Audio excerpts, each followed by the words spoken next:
Assalomu alaykum aziz tomoshabinlarim. Bugun siz bilan juda ham muhim hayotingizga bevosita ta'sir qiluvchi bir mavzu haqida gaplashamiz. Ayniqsa hurmatli nafaqaxo'rlarimiz, bu ma'lumot siz uchun havodan ham zarur. Shuni shaxsan o'zim kafolat beraman. Bugungi videomizda sizga taqdim etiladigan ma'lumotlar ertangi kuningizni sezilarli darajada o'zgartirishi, sizni keraksiz tashvishlardan xalos etishi yoki aksincha zaruriy qoralarni ko'rishga undashi mumkin. Shunday ekan, hozir hammasini bir chetga surib, e'tiboringizni to'liq shu videoga qarating. May oyidan boshlab, ya'ni maydan e'tiboran nafaqa tizimida jiddiy o'zgarishlar kutilmoqda. Bu nafaqalar miqdoriga, balki ularni olish tartibiga ham taalluqlidir. Hozirgi paytda ushbu yangiliklar haqida to'liq va ishonchli ma'lumot olish juda qiyin bo'lib turgan bir paytda. Men sizga barcha savollaringizga javob berishga harakat qilaman. Videoni boshlashdan avval iltimos, ushbu muhim ma'lumotlarni ko'proq insonlar ko'rishi uchun videoga like bosing va kanalimizga obuna bo'lishni unutmang. Bu sizdan hech narsa talab qilmaydi, ammo biz uchun katta motivatsiya bo'ladi. Demak, boshladik. Muammoga oid asosiy qism keling, avvalo tushunib olaylik, avval qanday edi va endi nimalar o'zgaradi.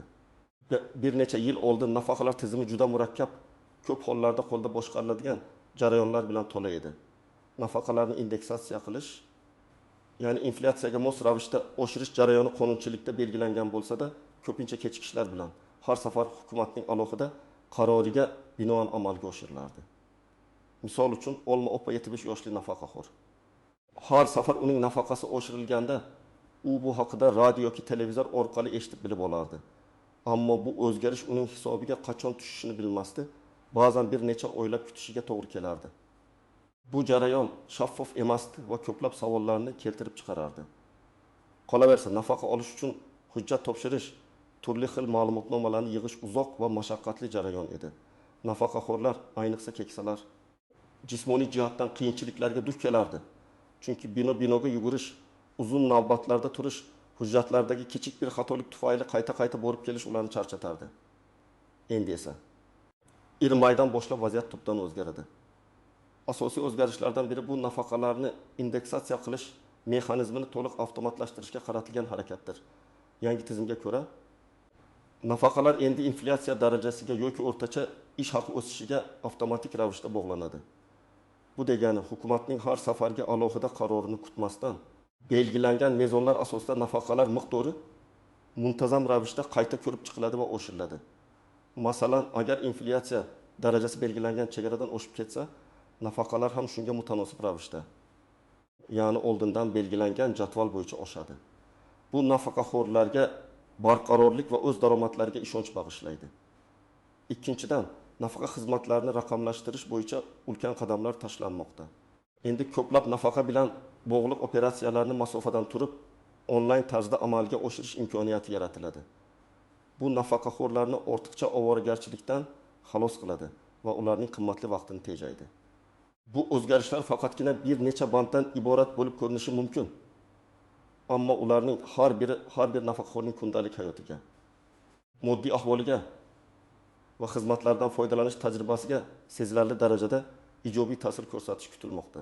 Keling, bu o'zgarishlarning har birini chuqurroq ko'rib chiqaylik. Nima bilishingiz kerak?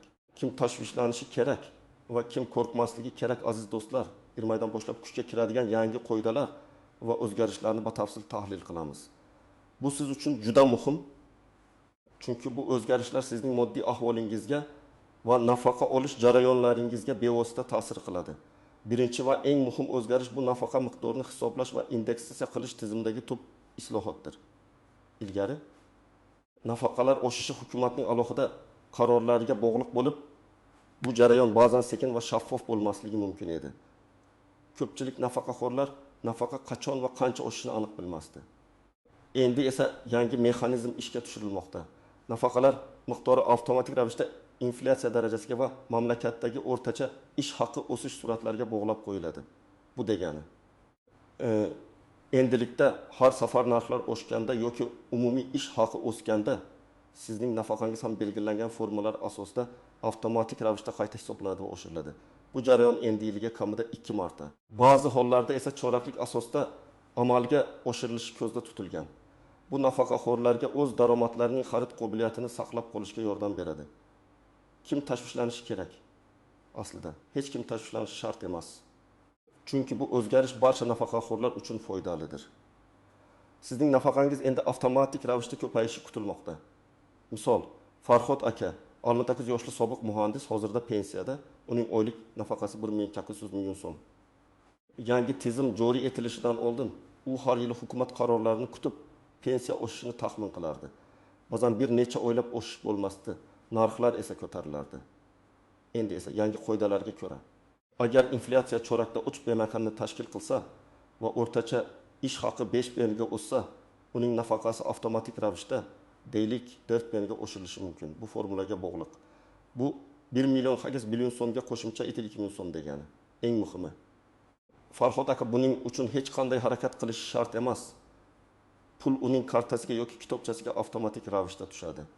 Bu tizim yanada shaffof va adolatli bo'lib, nafaqaxo'rlar daromadlarining qadr-qiymatini saqlashga yordam beradi. Ikkinchi katta o'zgarish bu ijtimoiy himoyaga muhtoj nafaqaxo'rlar uchun yangi ijtimoiy ko'mak bonusining joriy etilishi. Bu bonus birinchi navbatda nafaqa miqdori eng kam belgilangan nafaqa miqdoridan past bo'lgan yoki uy-joy kommunal xizmatlari uchun to'lovlari uning umumiy daromadining katta qismini tashkil etadigan yolg'iz nogironligi bor nafaqaxo'rlar uchun mo'ljallangan. Bu bonus nafaqaxo'rlarning hayot sifatini yaxshilash va ularni moddiy jihatdan qo'llab-quvvatlash maqsadida kiritilmoqda. Kim tashvishlanishi kerak? Bu bonusga aynan kimlar murojaat qilishi kerakligini aniq tushunib olish lozim. Birinchi navbatda nafaqa miqdori mamlakatdagi eng kam iste'mol xarajatlari me'yoridan past bo'lgan shaxslar, ikkinchidan sog'lig'i cheklanganligi sababli qo'shimcha parvarishga muhtojlar, uchinchidan yolg'iz yashovchi. Qaramog'ida boshqa oila a'zolari bo'lmagan nafaqaxo'rlar. Misol, Zulfiya buvi taqriban yoshda yolg'iz yashaydi va nafaqasi 1500 ming so'mni tashkil etadi.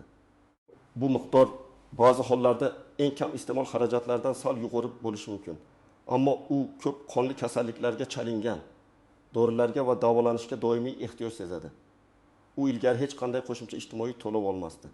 Yangi tizimga ko'ra, u nafaqasining miqdori va sog'lig'i holati sababli ijtimoiy ko'mak bonusiga murojaat qilishi mumkin. Agar uning arizasi ma'qullansa, u oyga 200 ming so'mdan 5 ming so'mgacha bo'lgan qo'shimcha mablag' olishi mumkin. Bu mablag' uning dori-darmon xarajatlarini qoplashga yordam beradi. Bu bonusning aniq miqdori nafaqaxo'rning shaxsiy holati, daromadi va ehtiyojlariga qarab belgilanadi. Bu bonusni olish uchun alohida ariza berish talab qilinadi. Shuning uchun bu toifadagi nafaqaxo'rlar diqqatli bo'lishlari va zarur choralarni ko'rishlari kerak. Uchinchi muhim o'zgarish bu nafaqa xizmatlarini to'liq raqamlashtirishdir. Bu ehtimol eng katta qadamlardan biri bo'lib, u nafaqaxo'rlarga juda katta qulaylik yaratadi. Ilgari nafaqa olish, qayta hisoblash uchun ariza berish, ma'lumotnomalar olish uchun shaxsan pensiya jamg'armasi bo'limlariga borish, uzun navbatlarda turish kerak edi. Bu jarayonlar nafaqat vaqtni olardi, balki ko'pincha jismoniy jihatdan ham og'ir edi.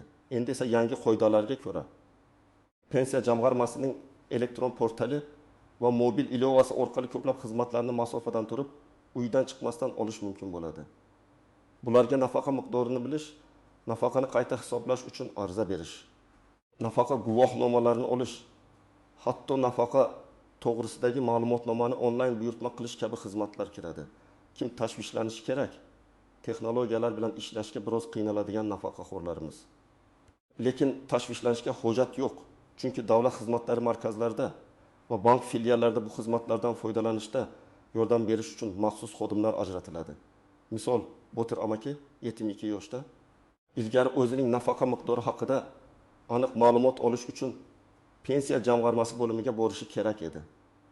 Hozir u o'zining smartfoni orqali pensiya jamg'armasining mobil ilovasini yuklab olib, shaxsiy kabinetiga kirishi va o'z nafaqasi, uning hisoblanishi, to'lov sanalari haqida barcha ma'lumotlarni bir necha soniya ichida olishi mumkin. Bu nafaqat Botir amakining vaqtini tejaydi, balki uning ortiqcha ovoragarchilikdan xalos etadi.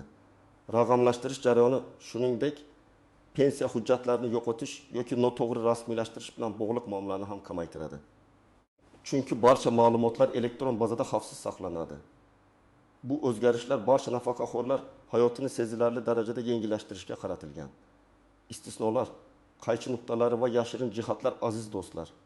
Yuqorida aytib o'tganimdek, yangi qoidalar ko'pchilikka foyda keltirsa-da, har qanday tizimda bo'lgani kabi, bu yerda ham o'ziga xos istisnolar. E'tibor berish lozim bo'lgan qaychi nuqtalari va ba'zan ko'zga tashlanmaydigan jihatlar mavjud.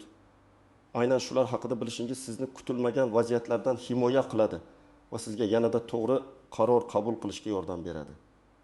Birinchi navbatda nafaqalarni avtomatik indeksatsiya qilish tizimi haqida gaplashaylik. Garchi bu jarayon avtomatik bo'lsa-da, ba'zi hollarda texnik xatoliklar yuzaga kelishi mumkin.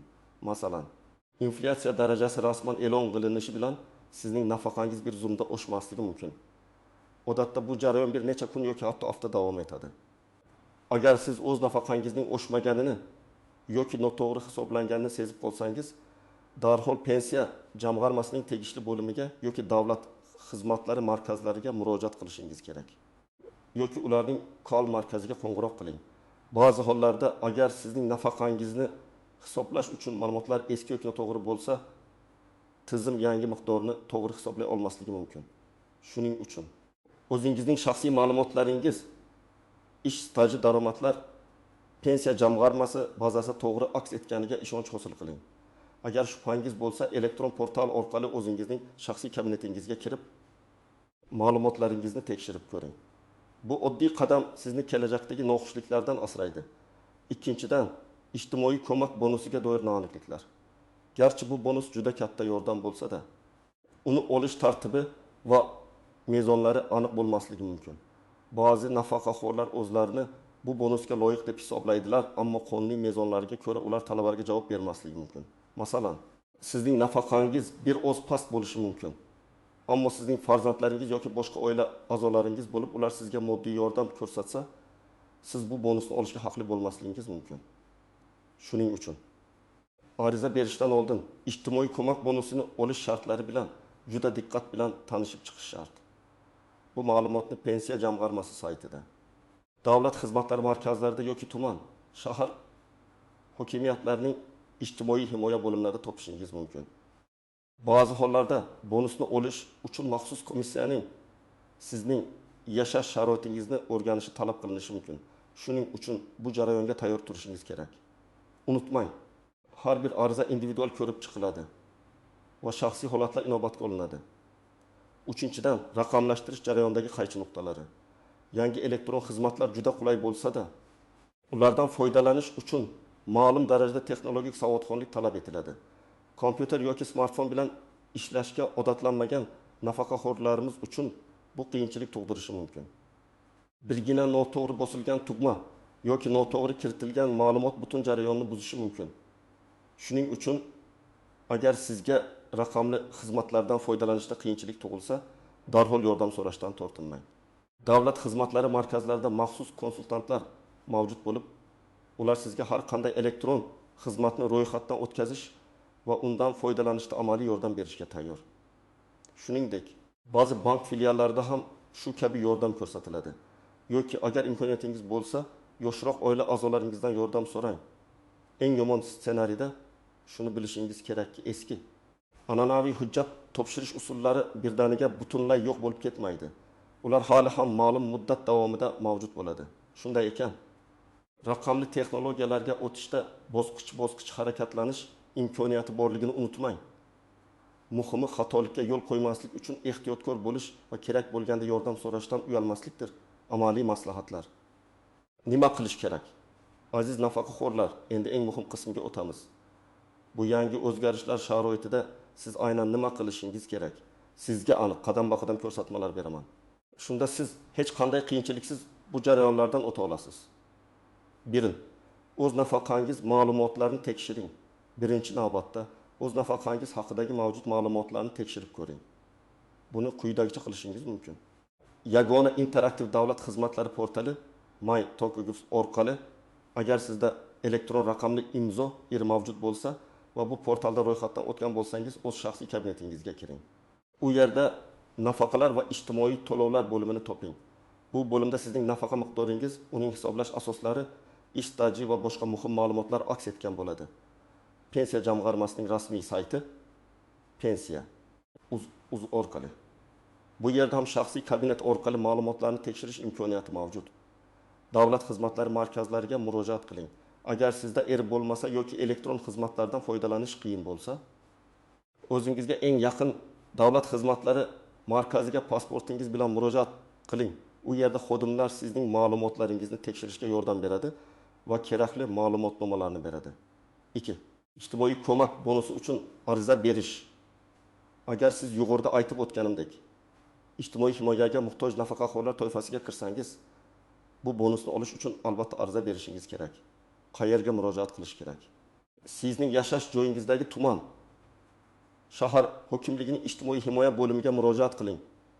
Yoki davlat xizmatlari markazlarida ham bu turdagi arizalarni qabul qilishadi. Qanday hujjatlar kerak? Pasport, nafaqa guvohnomasi, oila tarkibi haqida ma'lumotnoma, daromadlar to'g'risida ma'lumotnoma. Agar sizda boshqa daromadlar bo'lsa va agar mavjud bo'lsa, nogironlik guvohnomasi talab etiladi. Ba'zi hollarda uy-joy kommunal xizmatlarining kvitansiyalari ham so'ralishi mumkin. Ariza berishdan oldin aniq hujjatlar ro'yxatini telefon orqali yoki shaxsan borib bilib olishingizni maslahat beraman. Nima yozish kerak? Ariza shaxli joyida beriladi. Siz faqat o'z ma'lumotlaringizni to'ldirishingiz va bonusni olish sabablaringizni qisqacha bayon etishingiz kerak bo'ladi. Sizga yordam berishadi. Raqamli xizmatlardan foydalanishni o'rganing. Bu qadam kelajakda sizga juda katta qulayliklar yaratadi. Smartfon yoki kompyuterdan foydalanishni o'rganing. Agar sizda smartfon bo'lsa, pensiya jamg'armasining mobil ilovasini yuklab oling. Agar kompyuter bo'lsa, my.gov yoki pensiya saytlardan foydalanishni o'rganing. Yordam so'rashdan tortinmang. Davlat xizmatlari markazlari, bank filiallari yoki oila a'zolaringizdan elektron xizmatlardan foydalanishni o'rganishda yordam so'rang. Sizga yagona identifikatsiya tizimi AID orqali ro'yxatdan o'tish va olishda yordam berishlari mumkin. Sizga ko'plab davlat xizmatlaridan masofadan turib foydalanish imkonini beradi. 4. Yangiliklarni kuzatib boring. Nafaqalar tizimi doimiy ravishda takomillashtirilmoqda. Shuning uchun pensiya jamg'armasining rasmiy saytini, davlat xizmatlari markazlarining e'lonlarini va bizning kanalimizni kuzatib boring. Biz barcha muhim yangiliklarni sizga o'z vaqtida yetkazib turishga harakat qilamiz. Ba'zida qoidalarga kichik o'zgarishlar kiritilishi mumkin. Bularni bilish siz uchun foydali bo'ladi. 5. Sabr va ehtiyotkorlik. Yangi tizimlar joriy etilishi jarayonida ba'zida texnik uzilishlar yoki noaniqliklar yuzaga kelishi mumkin. Bunday hollarda sabrli bo'ling va mas'uliyatli idoralarga murojaat qiling. Asosiysi, to'g'ri ma'lumotga ega bo'lish va keraksiz mish-mishlarga ishonmaslik. Har qanday shubhali ma'lumotni rasmiy manbalar orqali tekshirib ko'ring. Xulosa va yakuniy eslatma xulosa qilib aytganda, aziz do'stlar, maydan boshlab nafaqalar tizimida jiddiy va ijobiy o'zgarishlar kutilmoqda. Nafaqalarning avtomatik indeksatsiyasi sizning daromadlaringizni inflyatsiyadan himoyalashga yordam bersa. Ijtimoiy ko'mak bonusi ijtimoiy himoyaga muhtoj nafaqaxo'rlarni qo'llab-quvvatlaydi. Raqamlashtirish esa sizning hayotingizni sezilarli darajada yengillashtiradi, vaqt va asabingizni tejaydi. Bu o'zgarishlar sizning hayotingizni yaxshilashga qaratilgan bo'lib, ulardan to'g'ri foydalanish sizning qo'lingizda. Unutmang, har bir nafaqaxo'rga e'tibor qaratilmoqda va bu islohotlar xalqimizning farovonligini oshirishga xizmat qiladi. Sizdan bitta iltimos. Bugungi videomiz haqida o'z fikrlaringizni, savollaringizni yoki boshqa qanday mavzularni yoritishimizni istashingizni izohlarda yozib qoldiring. Sizning fikringiz biz uchun juda muhim. Agar video sizga foydali bo'lgan bo'lsa, unga like bosishni unutmang va kanalimizga obuna bo'lishni tavsiya qilaman. Chunki biz siz uchun doimo eng dolzarb va foydali ma'lumotlarni tayyorlashda davom etamiz. O'zingizni ehtiyot qiling, sog' bo'ling va doimo xabardor bo'ling. Keyingi videolarda ko'rishguncha xayr.